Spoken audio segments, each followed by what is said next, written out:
Welcome to the Underground, the Steel City Underground, the black and gold standard for Pittsburgh Steelers coverage. Now, here's your host, Mike Pelaia.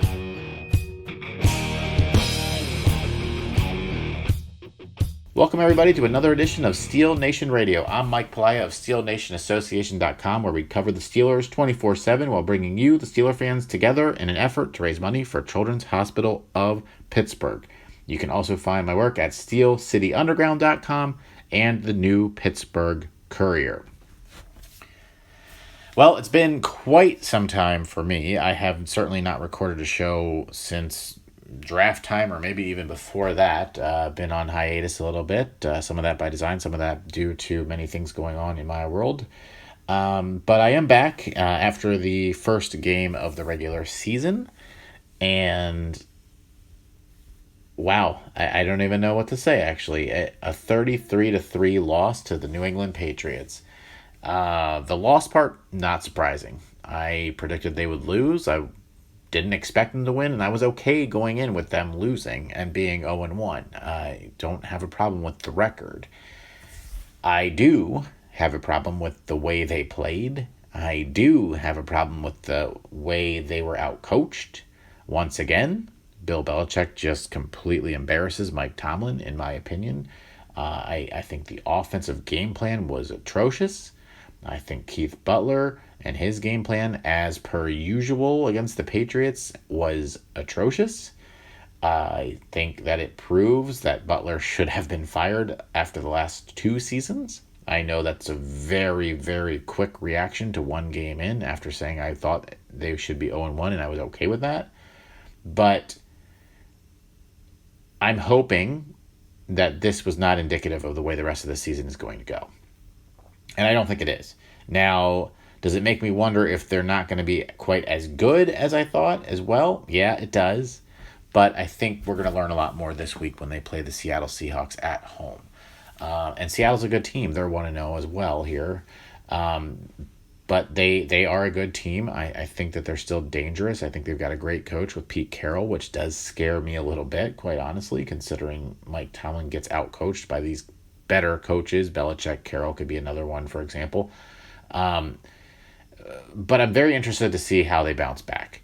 If they come out flat again and they're 0-2, I'm going to have a little bit more of a concern of what we're going to see this year. My expectation is they're going to come out and they're going to end up winning this ball game because they need to. They have a lot of talent on this team, and I'm looking for a few of those guys to step up and have much better games than they did this past week. Everybody on defense, for the most part, needs to step up. I just didn't see much of anything out of anybody, specifically in the secondary.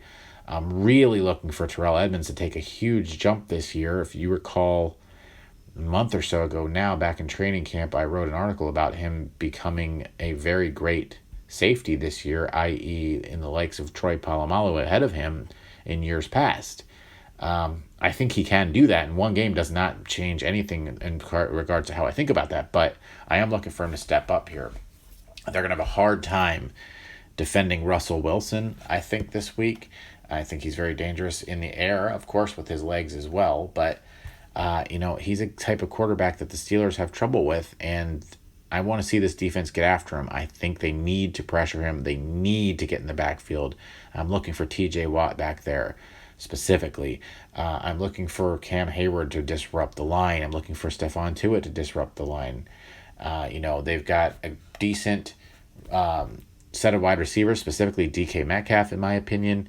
So if the secondary can hold these guys in check, so to speak, I feel like the rest of the defense can get to Russell Wilson and disrupt him.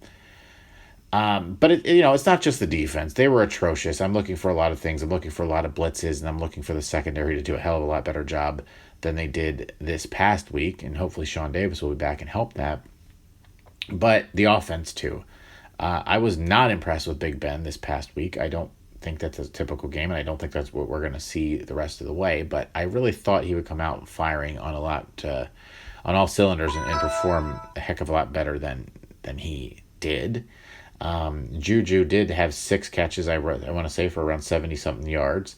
But a lot of those catches were, when the game was over. And he, for one day, did not look like he's going to replace Antonio Brown. Now, I don't think that that's going to be Juju. I think he is a legitimate number one receiver. What I want to see is a legitimate number two receiver, not named Dante Moncrief at this point. The guy dropped about 1 billion footballs this past Sunday. Now, the Steelers would have lost either way, but he sure as hell did not help the case.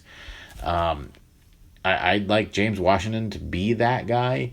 I think that there's some real talent there. I just don't think Moncrief is that guy. I never thought he was. I didn't think he was signed to be the number two. But he kind of showed on Sunday Night Football that he may not be able to do that. Now, again, one game, let's see what happens, and we'll go from there. But definitely a little bit of a concern with his hands to start the season. How they protect Ben is going to be important. As you know, Pouncey left with a little bit of an injury. I think he's going to be okay.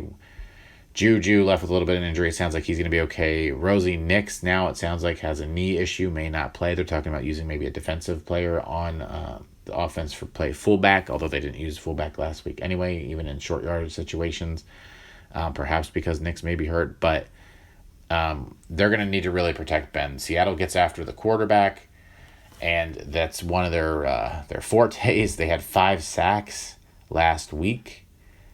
Quentin Jefferson had 2. A guy that scares me even more so than that is Jadeveon Clowney, who had 1. But he is a guy that is very disruptive. He's dangerous, and he's a guy that can play both end and outside linebacker, depending on how they want to line him up. And I would be very, very worried about him more than anybody else. Bobby Wagner is still there, though, and he's a guy that gets into the backfield, makes plays in the run game, and a guy that James Conner is probably going to have to deal with quite a bit. Speaking of Conner, now he didn't get a lot of chances due to a 30-point blowout, but I think he needs to control the game for Pittsburgh. I think it needs to go through James Conner, and he needs to prove that he is the back that we all saw last year. I think he is, but he needs to step up and run the football, I think, 20 to 25 times at a 4 yards per carry clip and really control the clock, because we don't want, and this is no knock on Ben, but we don't want Ben throwing the ball 45 to 50 times. They don't win the football game when he has to throw that often. If we can keep Ben to 25 to 30 throws and Conner has 20 to 25 carries, maybe he has a few touches out of the backfield in terms of receptions, I think this team is going to have a much better chance of winning this game this week.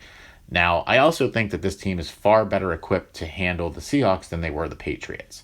And I think that they will go out there, and I think that they will take care of business because they have to, but I don't think it'll be easy. I think it'll be close. The one advantage the Steelers have right now is it's a 1 p.m. start, which is a 10 a.m. West Coast start for the Seahawks. So I do like that. So that's a lot of tends to be a challenge for the West Coast teams to play at 1 o'clock on the East Coast. I think it'll be the same for Seattle this week. I think Pittsburgh will come out blazing, and I think they're going to win the football game 24 to 23. It's going to be a nail biter, and Boswell is going to be a factor, but he's going to make it happen.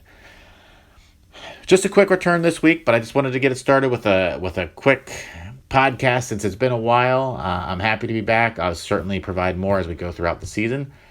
Let's go Steelers, and I'll talk to you next week, hopefully after a Steelers victory. We would like to thank you for listening and remind our listeners to follow us on social media and our website, www.steelcityunderground.com.